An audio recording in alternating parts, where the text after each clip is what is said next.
còn rùa nơi rồi ngay đôi con việc nó chỉ trỏ nhá trỏ thì nó tới còn đằng tháo luôn còn rùa nơi việc mạch vậy bây chắc mà trên này non chạy từ riêng nó chạy từ sư từ riêng tà bàn riêng thôi để tay lưỡi sừng đầy cái gì mà thấy nó lửng ngộ một bàn riêng thôi nằm mặt nóจัดขู่มานี่ก็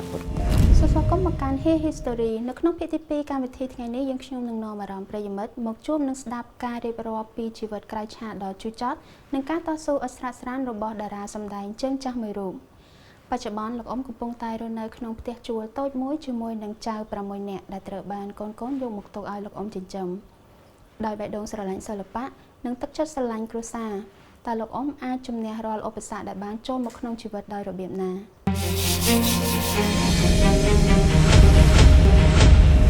สมตัวสนาหนึ่งจูบจมวยหนึ่งกิจสัมเพดอรุมจูจัดหนึ่งซีจมร้อยจมวยหนึ่งหลักอมหนึ่งขนมพิธีปีนี้แต่งออกเนียจมดิบโซ่หลักอมบ้าจมดิบโซ่อันนี้อะไรขโมยบ้านสกอชมูเปิดหนึ่งหมกระบอบปัจจุบันระบอบหลักอมมันเตะขยมมาชมูปัจจุบันสอบไงกิจมูกุ้งกึมหายเพียจร้านคือเคย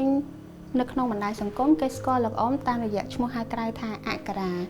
จังดังทาประพบชมูอักรานั่งมาบ้านมาปีนาได้อมบ่ใจปีประวัติชมูอักรานั่นคือไงมวยคือขยมจะมวยเส้นจันกีตาก่อนเนี่ยแต่ถือบอดเรียงปีดาวยังแต่ก็จะนุ่มเนียจะมวยเจียชิมนักการมารามันเราไปมีกำหนดมวยจังเธอวิตาดำไปหนุ่มแล้วกับนุสาวรีฉันก็ยกบอดเรียงจะเป็นรถตุกดอลงมาให้ขยมก็ได้ตัวเตยชมูอักราตั้งแต่ฉันบองโอนในขนมสกอร์ลูกโดยในขนมตู้เตียงประเทศคือสกอร์ชมูอักรานั่นคือหายชมูอักราโหดเราสองไงนั่นตลอดเตยข้างกลางเหมือนเตยตาหลงอ้อมบ้านโจประหลงในขนมวิสัยศิลปะตั้งปีชนามนาได้บางยีปีขยมโจศิลปะบางยีปีตาเอาประหลงในขนมวิสัยศิลปะมองชนามแปดปุ่มบุญเป็นนั่งหาได้บ้านหลงอ้อมอาจบ้านโจขนมวิสัยนั่งตาดมหนาดำหายบ้านนั้นอาจช่วยจมเดือดมันติมุนบอกนั่นคือขยมชีชิมก็เตยกับโอนไลบอกขยมโอนไลหางครูซาขยมนั่นเราไปแต่ก็ขยมจูนก็เตยอะไรเนี่ยถอดผิวยนอย่างเตยก็จะช่วยขยมเคยอย่างกลางอย่างเด็กด่าตกได้ขยมก็ช่วยเรียบจอมนำไปเอาเกถือกลางเงี้ยบ้านเรือนจังไอ้เกก็คือขยมถือกลางเงี้ยเราใจโยนเปลี่ยนจังแต่ก็เคยหายขยมตัวโจ๊กหางศิลปะนั่งใช่ผิวยนน้ำบองได้หลงอ้อมโจรวมสำแดงชั่วโมงเรื่องไอ้แกได้เรื่องชีวิตจองจำบอกลูกใครสัตว์ไปน้องหลงอ้อมดาตัวจิตตัวขยมเนี่ยไปใจกันทีมันแมนเนี่ยขยมถือกลางเงี้ยไปใจกันทีอ๋อจ้าแต่บอกปลกศิลปะแต่ขยมโจปลกศิลปะเรื่องเชี่ยมนาธาเชี่ยมนาธาหลงอ้อมสำแดงจิตตัวไอ้แกได้ที่อ้อมเดินสปีนช่วยวาเยอะนึงแต่มันสปีนมีแต่มวยนะกอดได้พวกกลุ่มเรียกอดมาได้ในกรมสปีนนั่งจังตัวอ้อมแต่ขยมเลยนั้นคือขยมเมาเนี่ยสางซองสปีนจังก็มาปราบโอนทั้งขโมยอาจมันอาจในกระไรนังบ้านพวกสปีนเดือดร้อนกิถือสปีนมวยตีดดำไปเอาเงี้ยส่วนหลังการฉลองกัดเจ้าลายจังนะให้ก็สปีนเธอปีแมนปีโดยจีใส่เรื่องยุ่งเลยหนึ่งแมนนั่งขึ้นทางหลงอ้อมโจประหลงในขนมวิสัยศิลปะยูชนามคลังเหมือนเต้นละครมาดอนแล้วนั่งกอดตอนบอกบองนายต้าไว้เต้ได้เจียมูลหายทัวร์หลงอ้อมเนยตายสลายวิสัยนี่พวกยมเกิดแก่ยมรองไงคือชีวิตยมบานมันเลยไปจะบอลให้บอลโอทคอยมคือยมนิสัยศิลปะนั่นจังคือยมอดบอกบอลเตตุใบอย่างน้าđóคือยมเตยแต่หนุ่มเล็กอนุสาวรีย์บอกยมให้ศิลปะบางทีก็ยมปลกศิลปะนั่นบางทีก็สลายตั้งปีดาวมั้งตั้งปีสมัยดามตั้งปีตู้สวัสดิ์3 7 มวย7 ปี7 ใบมาละโหดชมโจจันอาจจะเกเลี้ยงออกแก่กาไอ้ตั้งกุยจัดเรียบช่วยเรียบจอมจิตตาไอ้เพลงอีกเกจังขึ้นทางหลงอ้อมบ้านสำแดงจีตัวอ้องเมาจานคลังเหมือนเต้นได้เมียนตัวอ้องน้ำมุ้ยได้เมียนจรักตัวอ้องด้วยก็ชีวิตบักตัวอ้องนั้นแสดงนั่งชีวิตปัดหลงอ้อมได้เต้บางทีเต๋อขยมกระทาได้ขยมปลกสายศิลปะเมาขยมชูประเทศเนี่ยได้จิตเปียชับเนอะเรื่องผู้มาครึ่งลิขยมจิตตัวอ่างมวยกับทางในขนมรีสอร์ทนั่นขยมเนี่ยมือการรีสอร์ทจังแต่ขยมที่เอาขยมเธอจิตตัวขมาเอาตีแต่คนชาชดได้กิกับสำหรับประปุนยืงคือเธอไอ้บนยังคือมีจัดมวยรุนทดหาชีวิตบ่ยืงมีชูประเทศนั่นยังก็มีเรารุนทดนั่งเรียนได้นั่งไงพิจารณามหาจนตายแต่กระทาเนี่ยได้ฝึกการในขนมวิสัยศิลปะก็โดยเชียดาราสำแดงปุกกอดพิจารณากระทาดาราสำได้เมียนชีวิตฮือฮาหนึ่งเมียนโดยใจจรานบางทีเตอขยม រឿងជីវិតរបស់ខ្ញុំអានេះខ្ញុំសូមជំរាបប្រាប់បងប្អូនតាមត្រង់មិនមែនជាឆ្នៃបណ្ឌិតមិនជាកែឆ្នៃទេជីវិតខ្ញុំមានពេលខ្លះខ្ញុំខ្វះខាតបញ្ហាជាពិសេសថាវិការដើម្បីធ្វើដំណើរទៅអញ្ចឹងណាដល់ពេលអញ្ចឹងមួយណានេះខ្វះជាពិសេសដូចខ្ញុំរស់នៅរងថ្ងៃគឺខ្ញុំជួលផ្ទះគេបងប្អូនមួយចំនួនគាត់ដឹងខ្ញុំថាខ្ញុំជួលផ្ទះគេខ្ញុំគឺគិតគូរទី1គឺការរស់នៅយើងរស់នៅផ្ទះអញ្ចឹងយើងជួលផ្ទះគេត្រូវតែលុយត្រូវតែគួរទុកគឺសម្រាប់ឲ្យគេបើមិនលោកអ៊ំនិយាយថាមានថ្ងៃខ្លះគឺយើងខ្វះខាតថវិកាថ្ងៃដែលខ្វះហ្នឹងតើខ្វះកម្រិតណាដែរលោកអ៊ំអារឿងខ្វះមកនិយាយទៅគ្មានមកកាក់មកសេក្នុងកប៉ៅមកវាគ្មានហ្មងតែក្នុងរងថ្ងៃថាបានអរគុណហើយដែលបងប្អូនមួយចំនួនគាត់ស្រឡាញ់ខ្ញុំគឺគាត់ថាចូលចិត្តខ្ញុំជាពិសេសគឺនិយាយរំលឹកដូចថារំលឹកដើមពីឈ្មោះអក្សរានគឺមានកិត្តិយសមែនតើដូចថាចាក់សាំងពូអីព្រោះឯងខ្វះសិនខ្ញុំវាបានដែរអញ្ចឹងបានលុយយើងយកទៅសងគេអញ្ចឹងក្មួយពេលខ្លះអត់មានអញ្ចឹងក៏ចៅយើងឲ្យ1000នេះទៅរៀនទៅពេលណាតាមានក៏ឲ្យច្រើនទៅកាលណាអត់ទៅ1000ឬ500អីឲ្យតែបានចៅទៅរៀនព្រោះបានថាចង់ឲ្យចៅទៅរៀនសូត្រដើម្បីឲ្យចេះដឹងថាពូតាវាល្ងងអញ្ចឹងមិនថាខ្ញុំរងថ្ងៃគឺខ្ញុំពិបាកនឹងចៅគឺចង់ឲ្យគាត់ទៅរៀនសូត្រដើម្បីឲ្យគាត់ចេះដឹងកុំឲ្យល្ងងដូចខ្ញុំអញ្ចឹងខ្ញុំដែលពេលគេនិយាយមកពាក្យថាមិនល្ងងប្រហែលគឺចប់ចាប់ក្នុងទ្រូងចៅ6នាក់ហេតុអីបានត្រូវនៅបន្ទុកលើលោកអ៊ំតែម្នាក់អាចសួរបានទេថាឪពុកម្ដាយរបស់ពួកគាត់ទៅណាដែរនិយាយទៅអានេះនិយាយការពិតនៅក្នុងដើម្បីឲ្យបងប្អូនមហាជនគាត់ដឹងថាហេតុអីបានជាចៅមកនៅក្នុង6នាក់ហើយហេតុអីបានឪពុកម្ដាយគេអត់ចាំពោះចេះកាលខ្ញុំរស់នៅកូនខ្ញុំបានញ៉ែមានគ្រួសារហ្នឹងខ្ញុំអត់នឹកថាកូនប្រសាហ្នឹងគាត់ប្រើប្រាស់គ្រឿងញៀនទេដល់ពេលគាត់នាំគ្នាទៅជក់ថ្នាំអីទៅក៏ខាងប៉ូលីសគេខាងមកគេបង្ក្រាបបំបត្តិអាគ្រឿងញៀនហ្នឹងក៏ចាប់យកទៅទាំងអស់ចៅខ្ញុំវានៅណាមានយើងយកមកចិញ្ចឹមពួកខ្ញុំធ្លាប់ទៅថតទៅអីយើងឃើញចៅគេឬកូនគេដើរសុំទៀតខ្ញុំនឹកឃើញថាអត់ចង់ឲ្យជីវិតចៅយើងធ្វើអញ្ចឹងសុខចិត្តខ្ញុំយកគាត់មិនចាំដើម្បីឲ្យគាត់រៀនសូត្រអញ្ចឹងមានន័យថាគាត់ទាំង6នាក់ហ្នឹងគឺដោយសារតែប៉ាម៉ាក់មានរឿងហ្នឹងទៅត្រូវមកនៅជាបន្ទុកឲ្យលោកអ៊ំម្នាក់បាទមិននៅមួយកូនចំណែកកូនស្រីខ្ញុំនៅជាមួយមើលការខុសត្រូវដាំបាយដាំទឹកអញ្ចឹងហើយចៅធំឲ្យជួយមើលគ្នាទៅថាឥឡូវដូចថាការងារទៅរៀនព្រឹកនេះទៅល្ងាចមកវិញជួយដាំបាយឬអីចឹងទៅជួយគ្នាមួយបច្ចុប្បន្នកូនដែលរស់នៅជាមួយលោកអ៊ំម្នាក់ដែរកូនតែមួយទេកូនបងតែអត់មានគ្រួសារទេអត់គាត់ជាគ្រួសារទេអញ្ចឹងគូគាត់ចាំគាត់ក្មួយជាតែគាត់មើលក្មួយមើលអីរៀបចំបាយទឹកអីប្រកិតកងជួយគាត់ហ្នឹងគក់ខោអាវអីសម្រាប់ពេលណាដែលវាទៅរៀនមកវិញជួយគក់ខោអាវអីសម្រាប់ឲ្យវាទៅរៀនដូចថាវារៀនព្រឹកហ្នឹងល្ងាចវិញគក់អាវពេលណាដែលវារៀនល្ងាចព្រឹកឡើងគក់អាវវាហ្នឹងទៅហាលឲ្យស្ងួតទៅយកពាក់ទៅរៀនទៅចឹងមានន័យថាបច្ចុប្បន្នអ្នកនៅក្នុងបន្ទប់មានកូនម្នាក់និងចៅ6នាក់ទៀតសរុបទាំងអស់7នាក់ដែលអ៊ំត្រូវរ៉ាប់រងម្នាក់ឯងក្មួយធ្លាប់ឃើញសារព័ត៌មានចុះផ្សាយពីបញ្ហាជីវិតអាពាហ៍ពិពាហ៍របស់លោកអ៊ំឃើញថាពេលហ្នឹងលោកអ៊ំផ្ដល់បទសម្ភាសន៍ថាអ៊ំស្រីបានសម្រេចចិត្តចាក់ចេញអារម្មណ៍ពេលនោះដែលអ៊ំស្រីបានចាក់ចេញលោកអ៊ំនៅចងចាំអារម្មណ៍ហ្នឹងទេថ្ងៃហ្នឹងតើក្នុងនាមជាមនុស្សប្រុសម្នាក់ដែលវិលត្រឡប់មកផ្ទះវិញឃើញផ្ទះទៅទេស្អាតបាត់មនុស្សម្នាក់ដែលយើងធ្លាប់រស់នៅជាមួយរឿងគ្រួសាររបស់ខ្ញុំនិយាយទៅវាគេចង់បានអ្នកថ្មីជីវិតគេផ្សេងពីយើងអញ្ចឹងណាបានណាទី1គឺគិតថាយើងអត់មានចំណេះដឹងអីចេះគិតចេះពិចារណាអីការរស់នៅអញ្ចឹងក្មួយខ្វះខាតអំពីចំណុចអស់ហ្នឹងបានគេចង់ទៅរកអ្នកថ្មីដល់ពេលអញ្ចឹងខ្ញុំគិតថាចាញ់បានជាព្រះឈ្នះបានជាមាបើគេចង់សាងអំពើណាដែលគេចង់ទៅគេទៅអញ្ចឹងណាហើយខ្ញុំសពថ្ងៃគឺកូនខ្ញុំ4នាក់ស្រី2ប្រុស2តែគាត់នៅជាមួយខ្ញុំបន្ទុកជាមួយខ្ញុំរហូតដល់មានគ្រួសារអស់អញ្ចឹងខ្ញុំរងថ្ងៃមកចៅទៀតមិនមែនថាតែប៉ុណ្ណាកូនទេដែលគ្រួសារខ្ញុំបែកទៅកូនប្រុសខ្ញុំកូនពៅអាយុ8ឆ្នាំបាទ8ឆ្នាំអញ្ចឹងខ្ញុំរស់ថ្ងៃ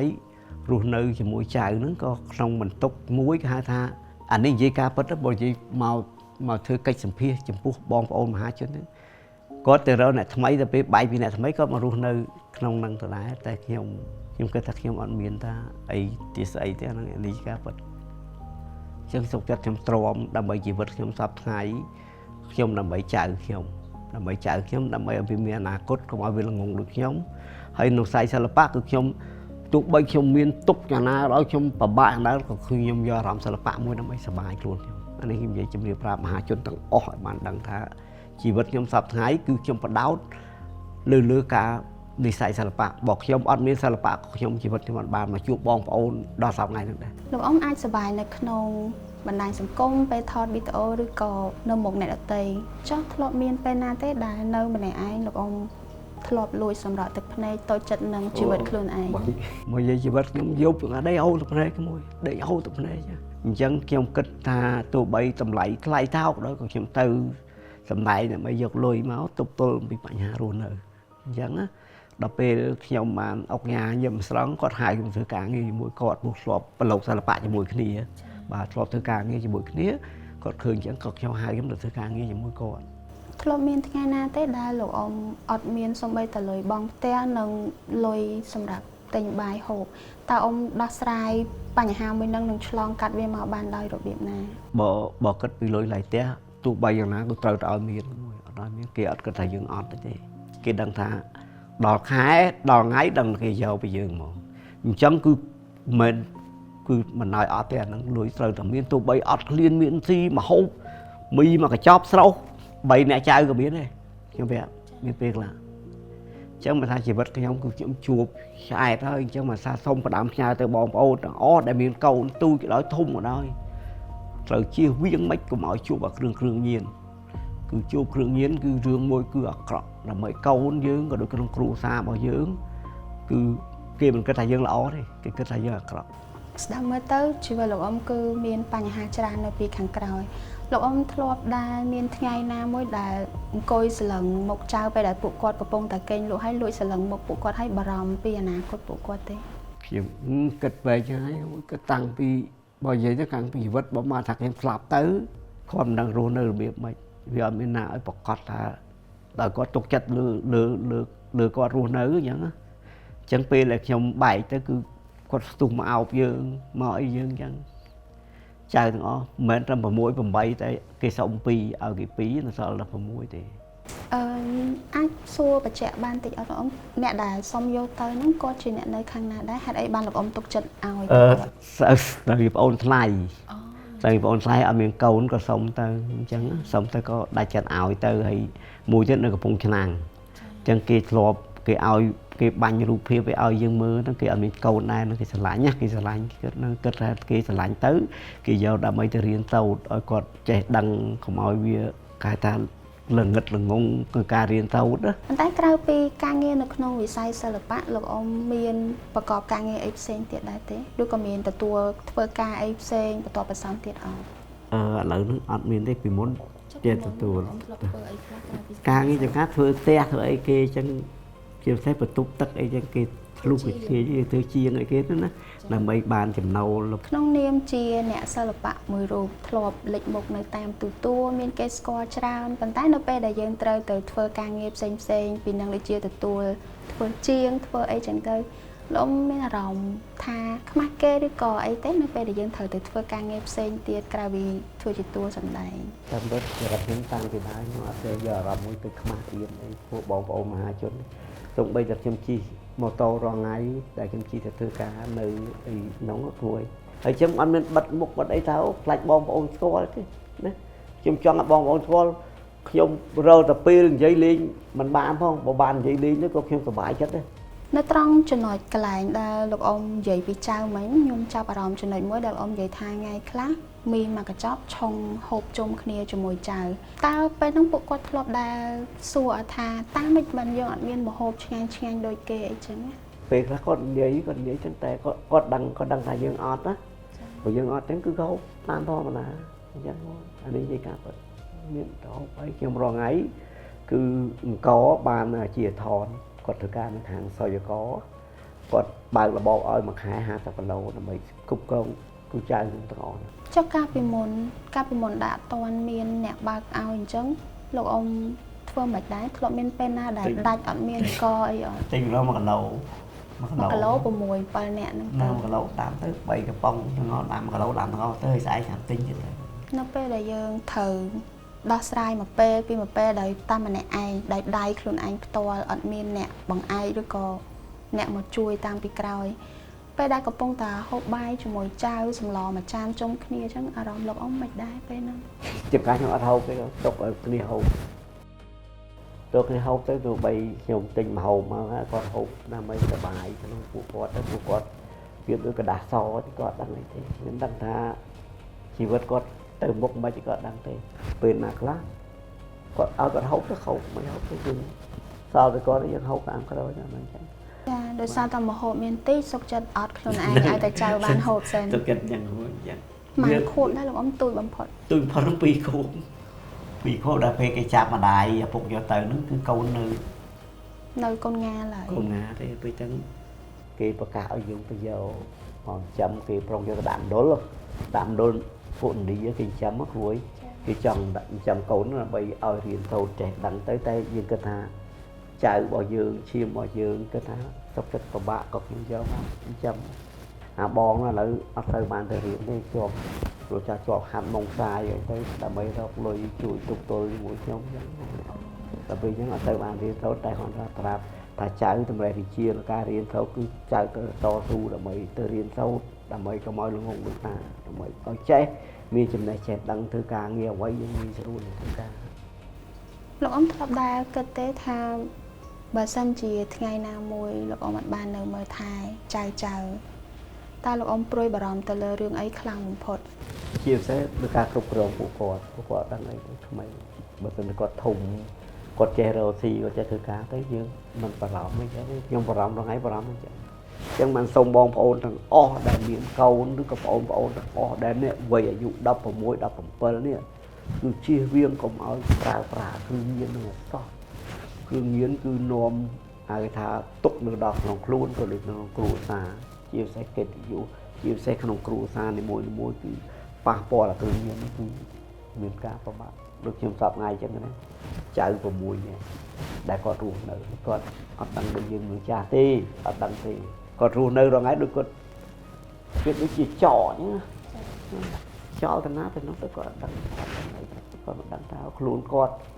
រស់នៅរបៀបម៉េចគាត់វាអញ្ចឹងមិនចេះណែនាំចៅទៅរៀនណាចៅទៅស៊ឺទៅរៀនតាបានរៀនទៅទេតែលឺសំដីគេនិយាយមកថាអានោះល្ងងអត់បានរៀនទៅមួយម៉ាត់នឹងគឺខ្ញុំចាំគូមកនេះការពិតខ្ញុំ នៅក្នុងជីវិតរបស់លោកអ៊ំបើសិនជាអាចធ្វើតាមបំណងប្រាថ្នាខ្លួនឯងបានមួយយ៉ាងតើលោកអ៊ំចង់ធ្វើអីជាងគេ ព្រោះថ្ងៃទៅធ្វើអីដូចមានអីគិតធ្វើអីផ្កាយទៅព្រោះយើងចេះទី1គឺយើងអស់យើងខំមួយតែអ្នកខ្លះគាត់ចេះជំរុញថាពូអាចខំធ្វើទៅបត់ចម្រៀងដើម្បីកលូថាគេពេញចិត្តគេស្រឡាញ់យើងនឹងការសម្ដែងនឹងការធ្វើអីកលូរលុយបានអញ្ចឹង បើសិនជាឥឡូវនេះចៅរបស់លោកអ៊ំនិងកូនកំពុងតែមើលវីដេអូមួយនេះតើលោកអ៊ំមានពាក្យពេចន៍អ្វីនៅក្នុងចិត្តចង់និយាយទៅកាន់ពួកគាត់ ខ្ញុំពេលខ្ញុំមកនេះខ្ញុំគិតគេថាខ្ញុំនិយាយនេះគឺចេញទៅមិននៅក្នុងពិភពលោកដែលខ្មែរចេះមើលវីដេអូគឺគេស្គាល់គេដឹងពីជីវិតរបស់ខ្ញុំនៅការនិយាយរបស់ខ្ញុំហើយការនិយាយរបស់ខ្ញុំទៅនេះគឺសូមទោសបងប្អូនមហាជនទាំងអស់ដែលការនិយាយពាក្យពេចន៍តែប្រហែលដែលខ្ញុំនិយាយគឺសិតតែរឿងពិតដែលរឿងណាមើលទៅមិនសមរម្យគឺរុញបោះវិជាឆ្ងាយទៅអញ្ចឹង បើតាមដែលក្មួយធ្លាប់បានដឹងមកប្រវត្តិអ៊ំខ្លះក្រៅពីធ្វើជាក្រុមការងារនៅផ្នែកបច្ចេកទេសថតពេលខ្លះនៅពេលដែលគេថតហើយអញ្ចឹងទៅអ៊ំទៅរើសសបកកំប៉ុងនៅកន្លែងថតដើម្បីយកទៅលក់បន្ថែមទៀតតើកូនមានដែរដឹងពីចំណុចហ្នឹងទេអ៊ំ ខ្ញុំធ្វើការងារហ្នឹងខ្ញុំពេលខ្លះខ្ញុំខ្វះលុយចាក់ខាងនេះខ្ញុំរើសកំប៉ុងទៅដើម្បីលក់ទៅសំលុយចាក់ខាងកាប់ទៅអត់មាននិយាយភូតកុហកបងប្អូនអីទៅចេះតែមកសម្បែងទេអានេះគឺការពិតខ្ញុំនិយាយតាមត្រង់របស់ខ្ញុំជីវិតរបស់ខ្ញុំពេលណាដែលខ្ញុំខ្វះខាតអញ្ចឹងខ្ញុំអត់ចង់ជពាក់គេទេខ្ញុំប្រមូលកំប៉ុងទៅបានសាំងនេះទៅគាត់ចាក់ទៅធ្វើសម្បែងនេះគឺការពិត ថ្ងៃនេះអរគុណលោកអ៊ំខ្លាំងមែនទែនដែលបានចំណាយពេលវេលាមកអង្គុយទៅចែកគ្នានិងចែករំលែកពីបទពិសោធន៍ជីវិតផ្ទាល់ខ្លួនមកកាន់កម្មវិធីរបស់យើងចង់ជូនពរលោកអ៊ំឲ្យមានសុខភាពល្អនិងមានកម្លាំងកាយចិត្តដើម្បីតស៊ូសម្រាប់ក្មេងៗដែលនៅក្រោមបន្ទុកសូមអរគុណប្រិយមិត្តដែលបានចំណាយពេលវេលាទស្សនាវីដេអូនេះតាំងពីដើមរហូតដល់ចប់យើងនឹងវិលមកជួបគ្នាម្ដងទៀតនៅវីដេអូក្រោយសម្រាប់ថ្ងៃនេះសូមអរគុណសូមគោរពលា